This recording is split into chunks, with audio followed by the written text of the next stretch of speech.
Welcome back to World of Immersion.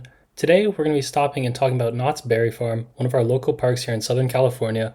Now with Knott's Scary Farm just around the corner and with more Knott's content coming, I wanted to stop and rank every single themed land in this park. Now the Knott's map only lists 4 themed lands here, so those are the ones I'll be using.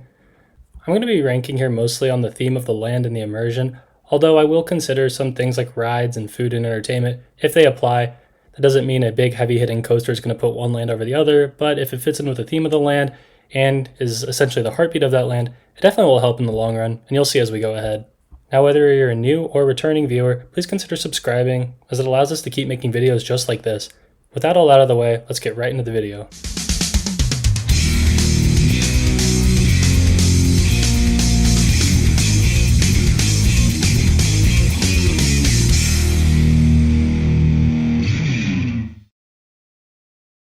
Now coming in at number 4 is going to be Camp Snoopy. It's actually very hard to rank these lands because I do think that Knott's has some very strongly themed lands. Camp Snoopy specifically succeeds in exactly what it's trying to do. As a kiddie land, it has little rides for all the young kids, as well as food stops and little areas for families to rest. I just think that the detail is a little bit lacking, but there are some areas like those caves and that big cabin themed restaurant that are actually very, very strong. They've had additions over the years that have upped it, like that outside theater area, and Sidewinder being towards the front of the land is a super fun family coaster, albeit a little bit intense even for the young kids, but this land essentially is doing exactly what it wants, like I said. Now this land was never meant to knock your socks off like I was saying, so a lot of these small kiddie rides are just that. They're very small, low capacity, and good for the young ones, but with that new coaster in the back for very little kids, it's kind of nice to have a starting area for young kids. Ironically, this land turns into about the scariest scare zone during Knott's Scary Farm, so come here during the day, it's going to be a completely different vibe, but overall I do think this is a very strong land, which I considered putting higher on the list. But the more I went down the list and looked at these other lands here at Knott's, I realized there's some very good theming and some very, very strong lands, and something had to come in last. Coming in at number 3 is going to be the Boardwalk. Now when you talk about rides, there's actually some very headlining attractions over here in the Boardwalk area, starting with Hang Time, the Gerschlauer Infinity Coaster, and Accelerator, as well as Supreme Scream. Some of the longest wait times and most popular attractions are in this back corner of the park. I just think in terms of theming, it's a little bit minimal, but that is exactly what they're going for. It has that boardwalk feel, they have the carnival games, the food, even having Coast Rider and that little flat ride over on your left side. It does add a whole 360-degree immersive experience at the boardwalk, and it is nicer than most boardwalks you'll find in public settings, which is why I do think it succeeds at being a theme park version of a boardwalk.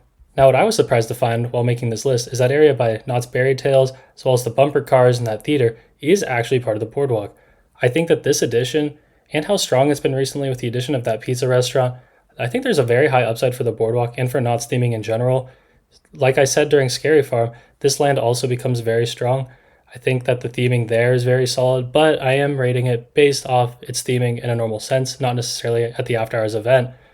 But combining Boardwalk all the way from Supreme Scream to that Knott's Berry Tales area, a super, super strong land and with some headlining attractions. There's definitely been an effort to uplift this land too. That whole barbecue restaurant being added, I think is pretty solid. An Accelerator, after going that pretty long and lengthy refurb, actually has been open as of recent. So I do like that they're putting effort into the boardwalk, and over the years, it has been some of the most construction at Knott's Berry Farm. One of my few complaints with this land, and something that they can't really do a lot about it, is when you're at the top of either Supreme Scream, Accelerator, or Hang Time, you can see into the parking lot in Buena Park, and it just kind of ruins the sightlines of the boardwalk that are so good when you're walking down there. Again, kind of unavoidable, might be a bit of a nitpick because that's the nature of coasters, but it's definitely something I notice whenever I'm at the top, especially at Hang Time and you're sitting up there. Breaks the immersion just so slightly, but for what they're trying to do in making a theme park version of a boardwalk, very successful, and that's why it comes in at number 3. Now coming in at number 2 is going to be Fiesta Village. Now this land really surprised me the last time we visited. We visited at a very late hour when the crowds were lower and the wait times were a bit lower, and seeing Fiesta Village around sunset was honestly super cool. All the rides were functioning, including the big flat ride, as well as Jaguar going overhead, and Fiesta Village just has a very high level of kinetic energy.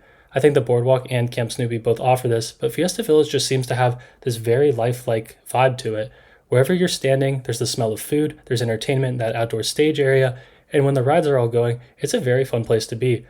I think the area by that newer restaurant with a little walkway in the market is super cool. I think that we need more things like that at Knott's Berry Farm. There's a level of charm to Fiesta Village that they've kept over the years while still renovating and updating it.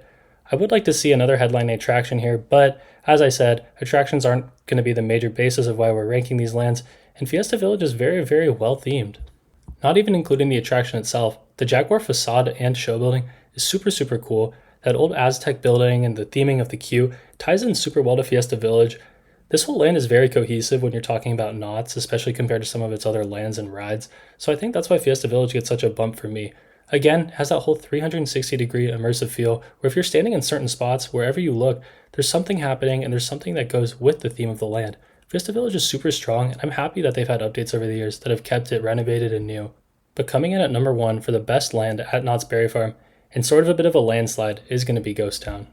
Back when Knott's was simply a chicken dinner restaurant, this was the original land at Knott's Berry Farm, and it still remains one of the best. In fact, I would consider Ghost Town to be one of the best themed lands anywhere, which is absolutely insane coming from this park. To start, its scale is absurd. It starts all the way from Ghost Rider and stretches down to that Calico area where the log ride is. That is legitimately half the park, if not more, and it works in its benefit. The streets of Ghost Town just have so much life to them. They have the blacksmith who's constantly working outside, little stores and alleyways. When Sad-Eye Joe is up and functioning, it is pretty fun to have someone who interacts with guests live. That's something you'd see more at a Disney or Universal park, but here at Knott's, it's pretty rare, and you get that here too. On that same note, if you visit in the summers when they have Ghost Town alive, it is pretty incredible. There are so many walk-around characters, live entertainment, different food vendors. It's actually insane what Ghost Town transforms into. Like I said, super strong on its own, but during Ghost Town Alive, this place transforms and actually takes you back to the era in which it's trying to convince you it's in. The area by Ghost Rider is already very well themed, like I was saying, but if you go farther back by the Calico River Rapids and Pony Express, it turns into this more quaint and quiet area, especially with Pony Express going over the little graveyard. There's just so many nuanced spots in Ghost Town that give it such good energy. There's a ton of good history back there with that old schoolhouse, like I was saying with the blacksmith, and you could actually spend so much time in Ghost Town just learning about true American and California history. Going over to Silver Bullet, they have the area with the little missions on display, and like I was saying with the history, there's just very real things here. What works so well about Ghost Town's theming is that it's very grounded and rooted in something that's real. And yes, the rides are also very, very strong, with Ghost Rider being my favorite ride in the park, Silver Bullet, the log ride, the rapids ride, Pony Express, and the train. There's just so much going on here. They have the station wagon that goes around, and I know while these cross over into other lands and parts of the park, they are technically rooted in Ghost Town. Now I'm going to cheat a little bit here by counting the Knott's Chicken Dinner restaurant as part of Ghost Town, but because it's at the front of the park and was part of the original incarnation of Knott's, I consider it a part of Ghost Town and its theming, and it is by far the best food in the park.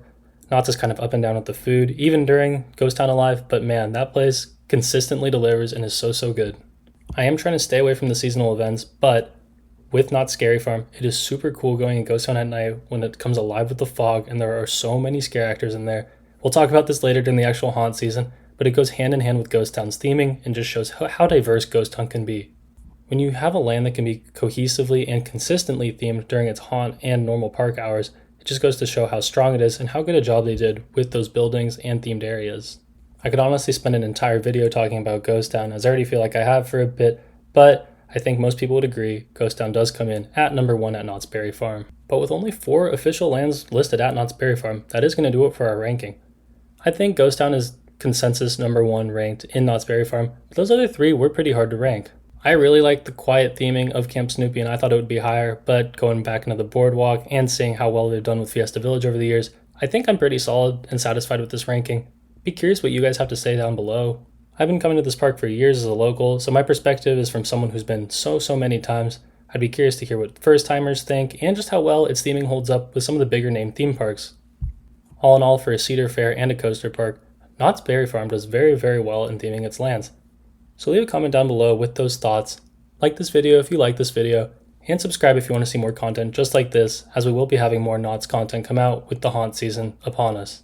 Thank you for tuning into World of Immersion, and we will catch you in the next one.